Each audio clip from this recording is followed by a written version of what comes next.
Creepypasta time. We've been guarding an empty room for the past 5 years. Why do we even need the guns? Was the first question I asked as my supervisor went over the protocols. The room is empty, right? It's just in case anyone tries to enter, or leave the room, he responded coldly. Leave? Don't worry about it. Just do as you're told, and everything will be fine. I've been hired alongside Mark to guard an empty room in a small town storage facility. To the best of my knowledge, it had just appeared one day out of nowhere. Since then, only 3 people had gone inside, all of which died within a minute. During their short visit into the room, a camera had been set up, delivering a constant, live feed through which we could observe the room.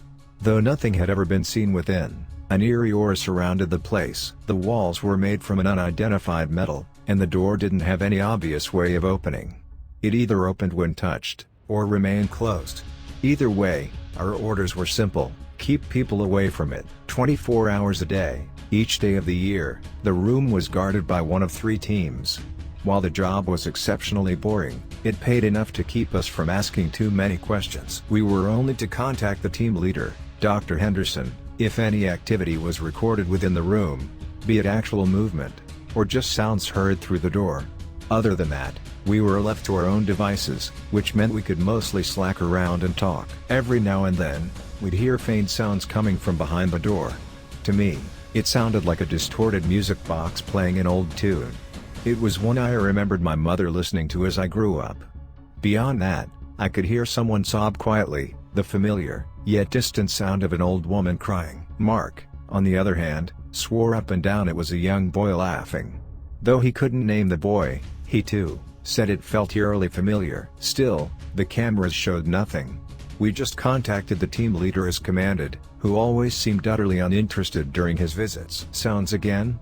He asked. Yeah, it's, Mark tried to explain before getting cut off. It's not important what you hear, as long as the screen remains empty.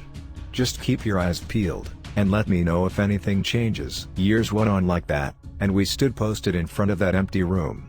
The metal door that separated us from unknown horrors remained untouched, and as far as we were concerned, nothing would ever change that. We followed orders, got paid, and that was it. At least until we heard someone knock from the other side of the door. Hello? Please let me out. I don't want to be alone anymore, the voice of an elderly woman said. It sounded like the same woman I'd heard sobbing over the years. The tune of that damn music box kept playing in the background. Those 2 facts really reminded me of my mother, which was an impossible thought, as my mother had died years earlier. Do you hear that? I asked Mark, who seemed transfixed by the sound himself. Yeah. He responded with barely a whisper. I'm calling the doc.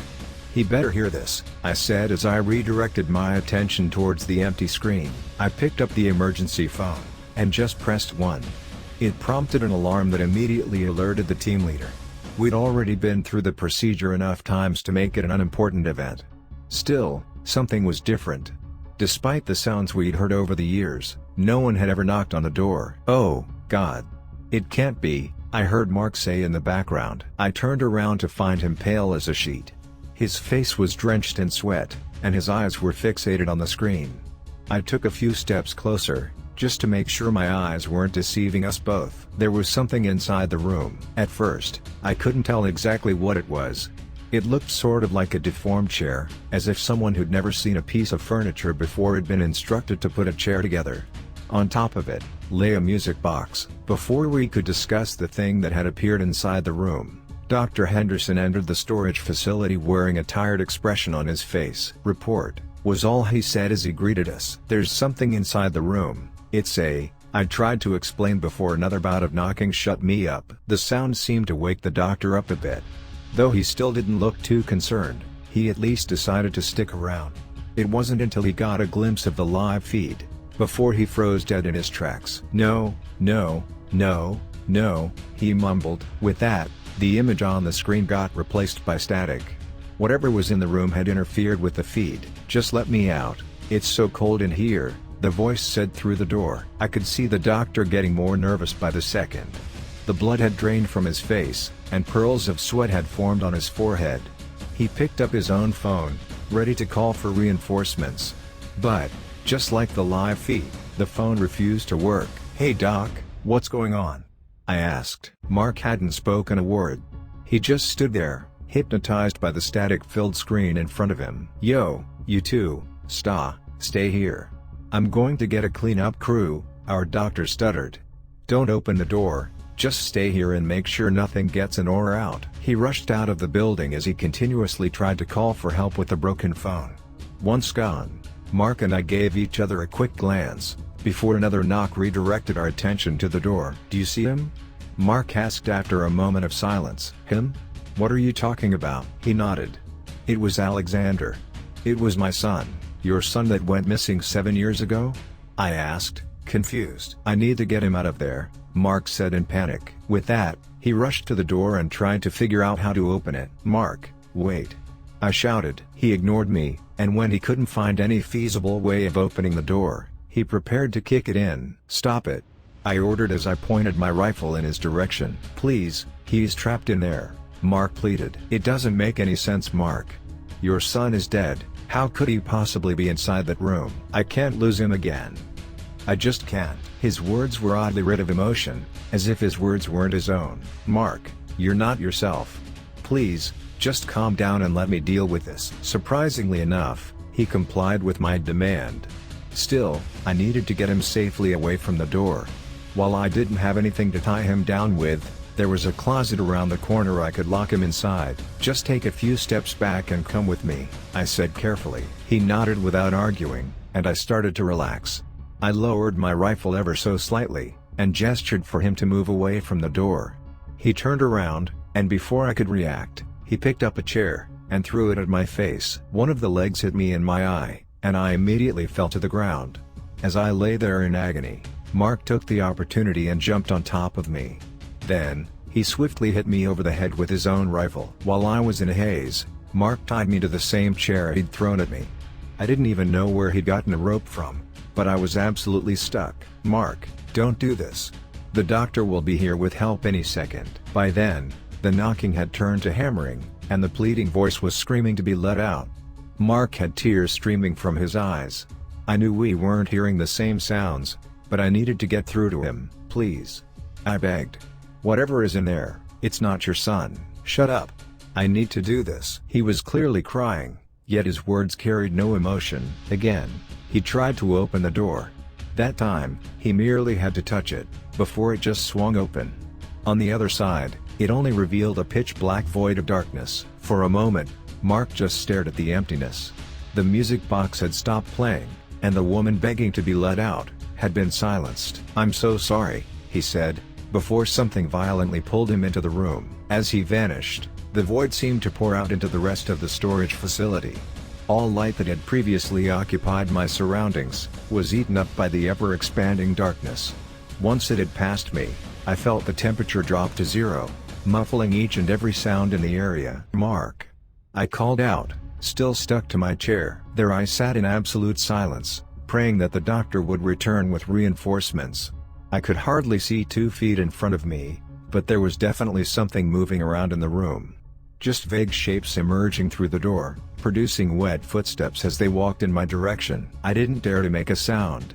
Mark had vanished, and in his place, the air had filled with a sickly, metallic stench. I tried to quietly wriggle myself out from my seat, but Mark had tied me up too well. All I could do was to hold my breath, as dozens of silhouettes walked past me, leaving the room. A few minutes passed, and the footsteps settled down. It felt as if the creatures had left the room, but the darkness lingered. Still, I didn't move an inch before I saw the facility fill with flashlights. The doctor came running in with a dozen guards, all brandishing bizarre, heavy weapons. They quickly cleared the room, placing themselves in front of the open door that led into the void that had swallowed Mark. "Oh, God," a couple of them mumbled. Dr. Henderson was the one to untie me. My wrists were raw from the struggle, but I was left otherwise unharmed. "What the actual fuck happened here?" he demanded to know. It was Mark. He went in the room. With that, my boss rushed to peek inside. I followed shortly behind him. The weapons the guard held weren't typical ballistic rifles. Instead, they shot out powerful, blue beams that penetrated the void, causing the darkness to retreat to the corners. Finally, we could get a glimpse of what had actually happened inside. There, lay 100 pieces of broken flesh strewn not only across the floor, but the walls and ceiling. They defied gravity and simply covered every available surface with bloody chunks of meat. That, mixed with the clothes fragments, made it easy enough to identify the mangled corpse.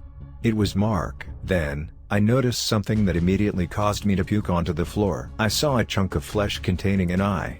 Though it was absolutely impossible, the eye darted around the room in panic. It blinked, it even responded to light. It was alive. Another chunk contained part of his mouth. It moved around in strange directions, as if trying to scream, but being unable to. Then we saw a piece of his heart, still contracting pointlessly, and muscle fibers hopelessly trying to move limbs that weren't there anymore. "Seal the room, now," the doctor ordered. "But, he's alive," I said, still not believing it. "He made a choice to go inside. Do you want to suffer the same fate?" The guards closed the door without speaking a word, and started putting plates of metal over it. A part of me wondered why they hadn't done that from the get-go, but I couldn't bring myself to ask any questions. "Did anything leave the room?" my boss asked. I just nodded. "Did they touch you?" "And no." The crew set up a perimeter with guards and cameras facing the door. But I feared the damage had already been done. Whatever existed inside that room had been far beyond the rules of our own reality, and now they were free. "What are we going to do now?" I finally got the guts to ask. "We're gonna have to kill everyone in this town.